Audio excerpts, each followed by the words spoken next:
এখনো চোর চোর স্লোগান, চোর চোর স্লোগান হচ্ছে। আমরা দেখছি যে পুলিশ রয়েছে, সিআইএসএফ রয়েছে সৌগত রায় গাড়িতে, এবং এখানে কিন্তু কালো পতাকা দেখানো হচ্ছে, চোর চোর স্লোগান দেখানো হচ্ছে। আমরা দেখছি বলা হচ্ছে গাড়ি সম্পূর্ণ আটকে গেছে, সরাসরি সেই ছবি আমরা দেখছি, গাড়ি সম্পূর্ণ আটকে গেছে। এই যে এখানে এমপির গাড়ি এবং এখানে প্রচুর মানুষ, তারা কিন্তু এখানে সৌগত রায়ের গাড়ি আটকে দিয়েছেন। আমরা দেখতে পাচ্ছি সরাসরি, কিছুক্ষণ আগেই তিনি অভিযোগ করেছেন যে তার বিজেপির কর্মীরা তারা এই ঘটনা ঘটাচ্ছে।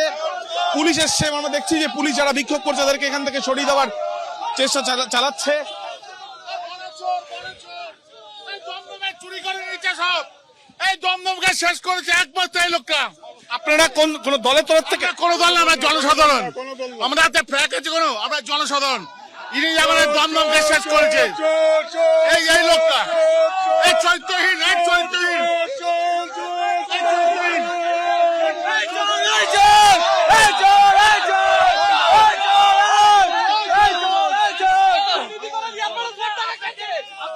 দেখাই যাচ্ছে যে কালো পতাকা একেবারে ছোড়া হচ্ছে, কালো পতাকা দেখানো হচ্ছে। সৌগত রায়কে দেখে বিক্ষোভ মিটিং এর আগে এবং মিটিং শেষের পরেও।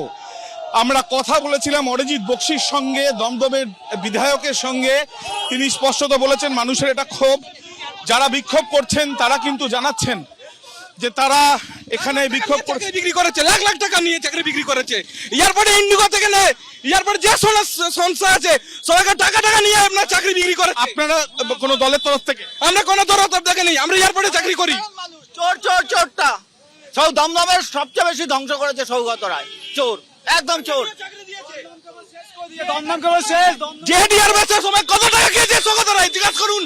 সৌগত রায়ের বিরুদ্ধে কিন্তু টাকা খেয়ে চাকরি দেওয়ার অভিযোগ করছেন তারা। মহিলাদের চাকরি নিয়ে প্রলোভন দেখিয়ে তাদের নিয়ে ফুর্তি করেছে, চোর, একদম বিশ্ব চোর।